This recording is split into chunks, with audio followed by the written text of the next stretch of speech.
Now, senators in the Democratic Republic of Congo have set up a technical committee tasked with examining the military's request to lift the immunity of former President Joseph Kabila. The move is meant to enable the country's military court to try Kabila for war crimes for allegedly supporting the M23 rebels in the country's east. The committee has been given 3 days to come up with a report that will be debated in a plenary session. African Affairs Commentator Nixon Katembo joins us for more. Nixon, a very good evening to you. Thank you for your time. As we look at the story and how it's developing, what's the latest as you and I speak this evening after having assessed some of the reactions that are coming in? Well, the process, I think, is going on, although in my view, I think this is an ill-advised approach to have the lifting of the former president's immunity despite his recent appearance, so to speak, in rebel-held territory. And I think both the DRC government and former President Kabila as well are to blame for the issues that are happening currently and this political quagmire that the former president finds himself in. You would recall that former president is at the center of what is happening currently in the DRC, having made a deal with the current president, despite what we know that the elections were stolen. Second is the current president's also failure to kind of have a way of building a national consensus and in terms of coalescing and the sort of a process of a national building rather than immersing himself in vengeance against his predecessor.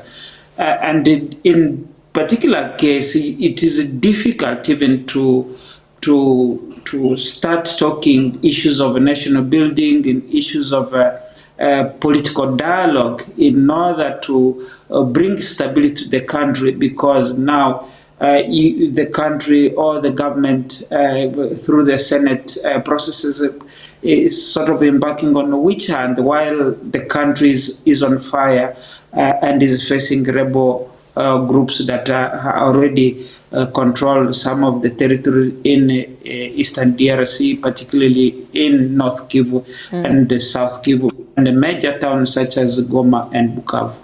So with authorities in the DRC having asked the Senate to lift the immunity of former President Kabila so he could face trial, what is really at stake? Because we understand that the authorities have amassed clear evidence implicating the former president in war crimes, crimes against humanity, and massacres of peaceful civilians and military personnel in the East.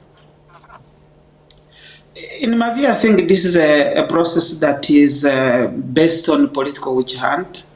It is a process that does not look at the further the need for national building and national consensus on the issues of the DRC, whether in the opposition or in government. Because if you have a former president being attacked in this manner in terms of lifting the immunity, then the question is what happened when the current president leaves office.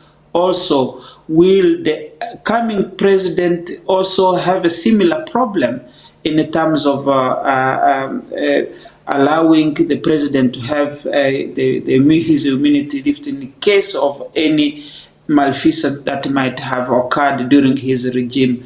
And I think that's where the DRC issues become very problematic in the sense that there is no administrative strategic framework to make sure that there is a coherence in terms of national capacity building, in terms of the national governance processes, in making sure that there is a continuity. For instance, in this country, we have a national development plan which outlines the process, whether it's a political party or not, but the key issues and the interests of the nations comes first above political interests. And I don't see that.